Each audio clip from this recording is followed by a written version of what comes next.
merupakan sebuah gejala umum yang terjadi di dalam masyarakat. Perceraian adalah berakhirnya suatu pernikahan. Dampak perceraian mengakibatkan timbul berbagai masalah. Adapun faktor-faktor yang mengakibatkan perceraian dalam rumah tangga adalah 1. Faktor ekonomi. Tingkat kebutuhan ekonomi di zaman sekarang ini memaksa kedua pasangan harus bekerja untuk memenuhi kebutuhan ekonomi keluarga, sehingga seringkali perbedaan dalam pendapatan atau gaji membuat tiap pasangan berselisih, terlebih apabila sang suami yang tidak memiliki pekerjaan. 2. Faktor usia.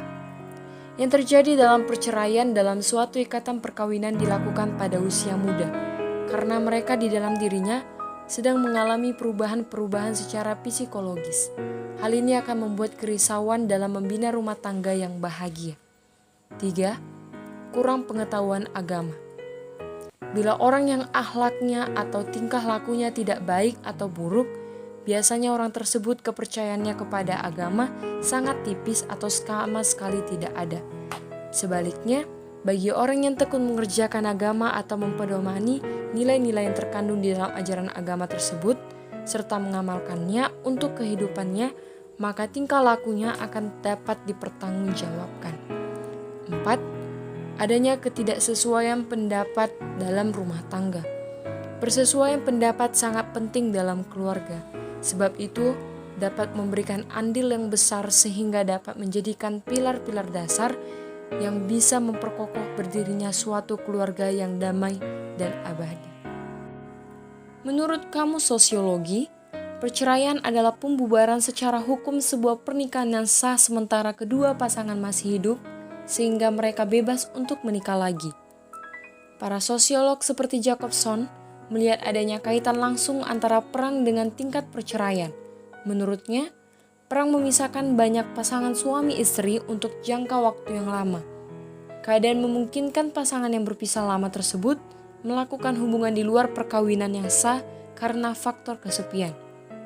Perspektif sosiologi yang sering digunakan dalam analisis masalah sosial adalah perspektif fungsional. Perspektif fungsional ini mengemukakan bahwa semua bagian di masyarakat mempunyai fungsinya masing-masing dalam masyarakat tersebut. Jika terdapat satu elemen dari masyarakatnya tidak memfungsikan tugasnya dengan baik, maka dapat menimbulkan ketidakteraturan di sebuah keadaan sosial. Pada akhirnya, ketidakteraturan itu menimbulkan suatu bentuk masalah sosial. Yang kedua yaitu perspektif konflik. Perspektif konflik ini muncul dari berbagai macam konflik sosial, yaitu ada konflik ras, konflik etnis, dan konflik gender. Walaupun demikian, ketidaksempurnaan penggunaan unsur-unsur dalam perspektif tersebut relatif terjumpai. Banyaknya perceraian yang terjadi saat ini sebagai akibat dari telah melemahnya nilai-nilai pernikahan dan perceraian, di mana saat ini perceraian merupakan hal yang biasa yang dijadikan solusi terkait permasalahan dalam keluarga. Dampak perceraian mengakibatkan timbul berbagai masalah. Beberapa faktor yang mengakibatkan perceraian dalam rumah tangga yaitu faktor ekonomi, faktor usia, kurang pengetahuan agama, dan adanya ketidaksesuaian pendapat dalam rumah tangga.